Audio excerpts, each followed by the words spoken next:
Champions ট্রফির বৈতরণী পার হতে 2023 সালের ওয়ানডে বিশ্বকাপে শ্রীলঙ্কার বিপক্ষের ম্যাচটি ছিল বাংলাদেশের জন্য বাঁচা মরার লড়াই। দিল্লিতে সেই ম্যাচে জেতার জন্য কি করেননি সাকিব আল হাসান? বল হাতে 10 ওভারে 57 রান খরচায় শিকার করেন 2 উইকেট। আইনসিদ্ধভাবে অ্যাঞ্জেলো ম্যাথিউসকে টাইমড আউট করেও হন প্রশ্নবিদ্ধ। স্পিরিট অফ স্পোর্টস নিয়ে জ্ঞান গর্ভ আলোচনা সমালোচনা হয়। আবার জেতার জন্য সাকিবের মরিয়া দর্শন নিয়েও চলে কথার লড়াই।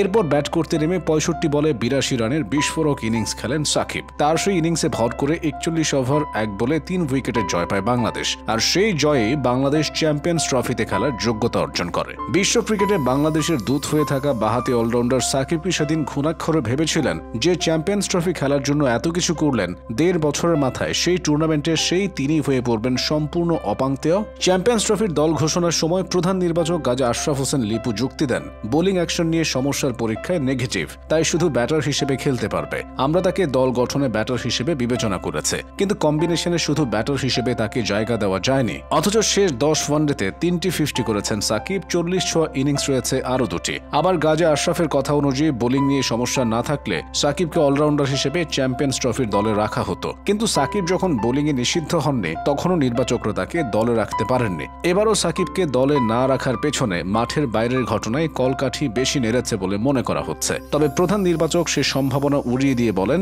তাদের বিবেচনাতেই সাকিব বাদ পড়ে গেছেন। খেলানো যাবে কিনা তেমন পরিস্থিতি নিয়ে ভাবার সুযোগ হয়নি। কিন্তু 247 ওয়ানডেতে 37.29 গড়ে 7,570 রান আছে সাকিবের। 9 সেঞ্চুরি ও 56 50 করা এই বাঁহাতিকে শুধু ব্যাটসম্যান হিসেবে কেন বিবেচনায় নেওয়া যাবে না? গাজী আশরাফের জবাব, পাবলিকলি এত লেজেন্ডারি কাউকে না রাখার কারণ আলোচনা করা ঠিক হবে না। মূলত রাজনীতি নির্বাসন দিয়েছে সাকিবকে। বিশ্বকাপের মাস 2 পর আওয়ামী লীগের সাংসদ নির্বাচিত হয়ে সর্বজন অবস্থান থেকে সাকিব চলে গেছেন নির্দিষ্ট রাজনৈতিক শক্তির ছায়ায়। ফলে আওয়ামী লীগের পতনের পর দেশে ফেরার পথ বন্ধ হয়ে গেছে তার। পাকিস্তান ও ভারতের সিরিজ খেলার সুযোগ পেলেও দেশে ফেরার অনুমতি দেওয়া হয়নি তাকে। মাঠ থেকে বিদায় জানাতে পারেননি টেস্ট ক্রিকেটকে। টি-20 সেরেছেন বিশ্বকাপের মাঠে। চ্যাম্পিয়ন্স ট্রফি খেলে ছাড়তে চেয়েছিলেন ওয়ানডে ক্রিকেট। পেছনে অদৃশ্য শক্তি লেগে থাকায় সেই সুযোগও দেয়নি বিসিবি। মাথার উপর ঝুলছে মামলা। অবৈধ লেনদেন খতিয়ে দেখার প্রয়োজনে ব্যাংক অ্যাকাউন্ট ফ্রিজ করা হয়েছে। জরিমানা হয়েছে শেয়ার কেলেঙ্কারিতে। চেক জালিয়াতির মামলায় তলব করেছেন আদালত।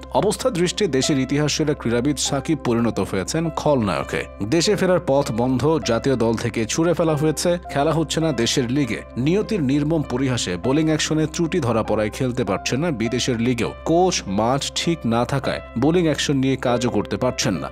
সবকিছু বিবেচনায় নিলে আসার জায়গা দেখেন না সাকিবের ঘনিষ্ঠরাও। তবে কি 36 বছর বয়সে অলরাউন্ডারের আন্তর্জাতিক ক্যারিয়ার শেষ হয়ে গেল আগস্টে ক্ষমতাচ্যুত আওয়ামী লীগ দলীয় সংসদ সদস্য হওয়ায় অক্টোবরে দেশের মাটিতে দক্ষিণ আফ্রিকার বিপক্ষে টেস্ট খেলতে পারেননি তিনি। মিরপুরে সে টেস্ট খেলেই বিদায় বলতে চেয়েছিলেন ক্রিকেটের দীর্ঘতম অধ্যায়কে।